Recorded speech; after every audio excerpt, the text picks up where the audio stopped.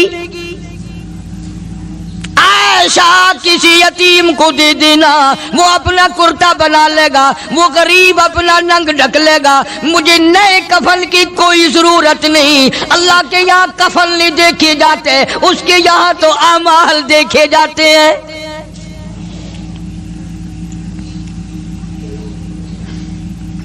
حضرت عائشہ رضی اللہ تعالی عنہا نے اصرار کر دیا، ابا اجازت دے دو، اب تو میں نے منگا لیا ہے، اب تو میں نے منگا لیا ہے، دنیا کیا کہے گی؟ وقت کا حکمراں، وقت کا بادشاہ، نبی کا جانشین کو کفن بھی نہیں ملا۔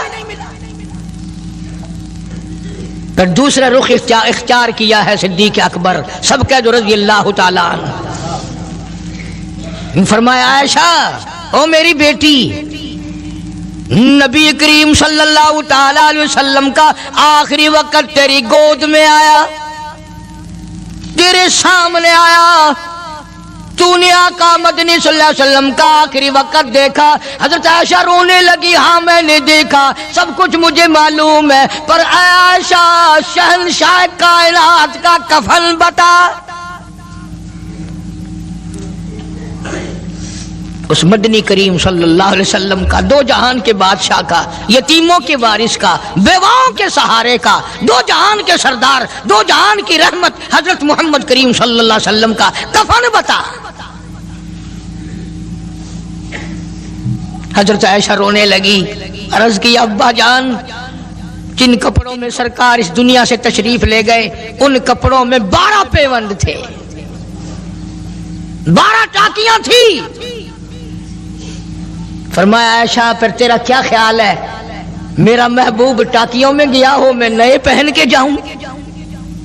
جن کپڑوں میں میری وفات ہو یہی میرے کفن میں استعمال کرنا،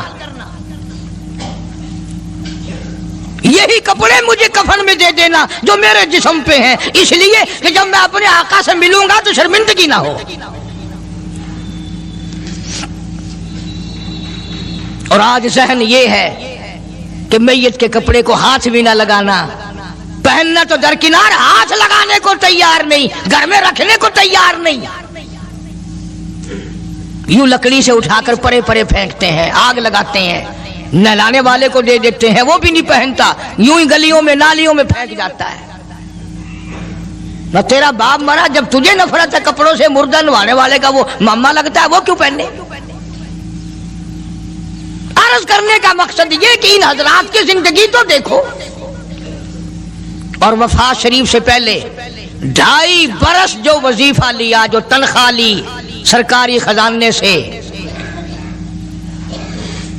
خیبر کی زمین بیچ کر صدیق اکبر رضی اللہ تعالیٰ عنہ نے 2.5 برس کی تنخواہ کا حساب کر کے وہ ساری تنخواہ جو لی تھی بیت المال میں واپس داخل کر کے پھر دنیا سے رخصت ہوئے۔ جو تنخواہ لی تھی 2-2.5 سال میں وہ ساری کی ساری واپس کر دی جناب ابو بکر صدیق رضی اللہ تعالیٰ عنہ نے، کہ میں مسلمانوں کا پیسہ کھا کے نہیں مرنا چاہتا، چاہے تنخواہ کے طور پر تھا، کل قیامت میں میرے لیے رکاوٹ نہ بن جائے۔ آج مجھے اور آپ کو تو یہ تلاش بھی نہیں کہ اپنا حلال کے پیسوں سے کفن تو بنا کے رکھ لیں۔ ایئر کنڈیشن کا ہر وقت ذکر ہے، گھر میں ہونا چاہیے، فریج ہونا چاہیے، پنکھے ہونے چاہیے، یہ ہونا چاہیے، کار ہونی چاہیے، موٹر ہونی چاہیے، یہ ہونا چاہیے، اور کبھی گھر میں یہ ذکر بھی ہوا کہ حلال کا کفن بھی ہونا چاہیے۔ وہ کدھر سے آئے گا؟ اس کے لیے کون انتظام کرے گا؟ کون ہم نے گھر میں پیدا کر رکھا ہے جو اس وقت یہ بات دیکھ کر کفن لائے گا؟ اس لیے قرآن کریم نے اعلان کر دیا، لوگوں اپنا سب کچھ پاک صاف بن کے دنیا سے جاؤ، اپنا بدن بھی پاک ہو، عمل بھی پاک ہو، پیٹ بھی پاک ہو، کفن بھی پاک ہو۔ ان ساری میں وہ بات کرتا ہوں جس سے نہ دیوبندی بچے، نہ بریلوی بچے، نہ شیعہ بچے، نہ سنی بچے۔ موت کا جھٹکا تو سب کو لگنا ہے نا، اور ایسا لگتا ہے لاکھوں برس تک منہ کڑوا رہتا ہے۔ جناب صدیق اکبر رضی اللہ تعالیٰ عنہ نے وہ تنخواہ جو لی تھی ساری زندگی میں، وہ بھی بیت المال میں واپس کر دی، اور تمام کے تمام لوگوں کے حقوق چکا دیے۔ باقی جو بات رہی وہ سیدھی کمتر مرحوم کہتا ہے، ادا صدیق دا اسلام تے قرضہ بقایا ہے، اجا صدیق دا اسلام تے قرضہ بقایا ہے، جتا جس دے ہاتھوں اس آخری زمین دسایا ہے، وصولی دا نہ چنتا نہ لکھوایا صحابہ نے۔ مدنی کریم صلی اللہ تعالی علیہ وسلم کے جانثار، نبی کا یار، نبی کا وفادار، ہر وقت کا ساتھی، اسی غم میں رہتا ہے۔ اور وصیت کی کہ مجھے غسل دینا، میرے انہی کپڑوں میں دفن کرنا، اور فرمایا میرا جنازہ اٹھا کر حجرے مبارک کے سامنے لے جانا، حجرے عائشہ کے سامنے لے جانا، توجہ کرنا، نیند نہ کرو۔ اور یوں فرمایا نبی پاک صلی اللہ علیہ وسلم کی جہاں قبر شریف ہے، حضور کا حجرہ ہے، روضہ ہے، دروازے پہ کھڑے ہو کر آواز لگانا، کالی کملی والے صدیق آ گیا ہے۔ فرمایا اگر اجازت ہو تو اندر دفن کرنا، اور اگر اجازت نہ ہو تو جنت البقیع میں لے جانا۔ علماء کہتے ہیں کہ جب میت کو جا کر کے روض اقدس صلی اللہ علیہ وسلم کے سامنے رکھا اور آواز لگائی تو دروازہ خود بخود کھل گیا، اور آواز آئی دیر نہ کرو، محبوب کو محبوب سے ملا دو۔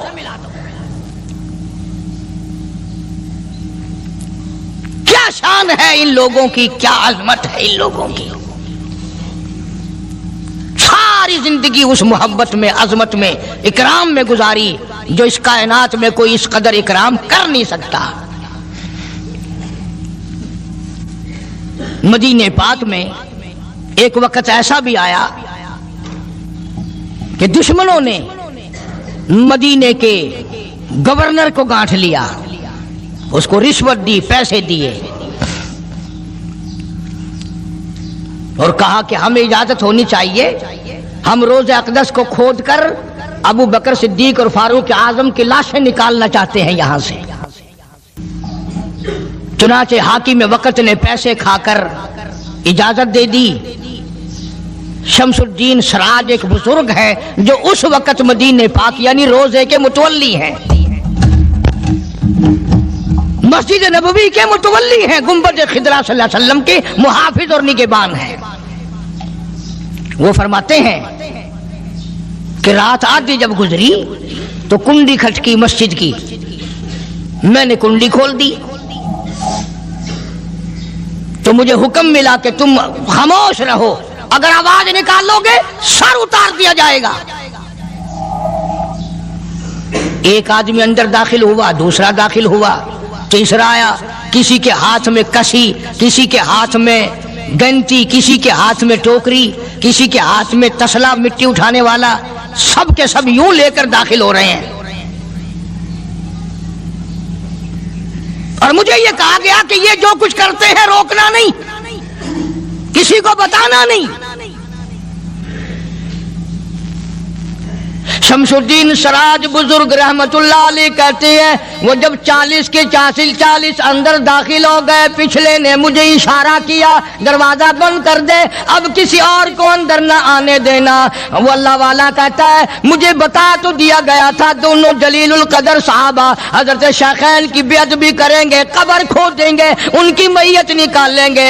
فرماتے ہیں میں نے دروازہ بند کر دیا، میں سجدے میں گر گیا، مولا او میرا بس نہیں، میرا کوئی چارہ نہیں، میری حکومت نہیں، میری فوج نہیں، میرا لشکر نہیں، میرے پاس توپ نہیں، میرے پاس لشکر نہیں، او میرے مولا میں نے سنا ہے جیسے نبوت کا محافظ تو ہے، اسی طرح صدیق کی صداقت کا، فاروق کی عدالت کا بھی تو ہی نگہبان ہے۔ مولا میری موت بھیج دے میں نہ دیکھوں۔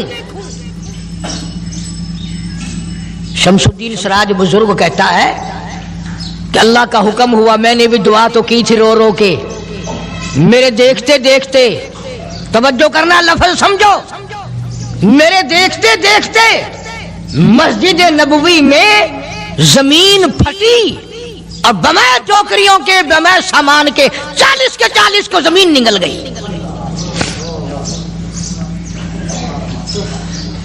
اللہ تم سب کو مدینہ پاک جانا نصیب فرمائے۔ وہ جو قالین بچھے ہوئے ہیں نا، کسی پرانے عرب سے اب بھی پوچھ لینا، لمبا کالا کالا نشان لگا ہوا ہے، یہ نشانی ہے کہ وہ کالے جو تھے نا اندر کے کالے وہ سب یہاں کا رکھ ہوئے ہیں، یعنی خدا صدیق اکبر کا، فاروق اعظم کا، نبی کے یاروں کا اتنا بڑا محافظ ہے، جو بدنیت سے آئے تھے ان سب کو زمین نگل گئی۔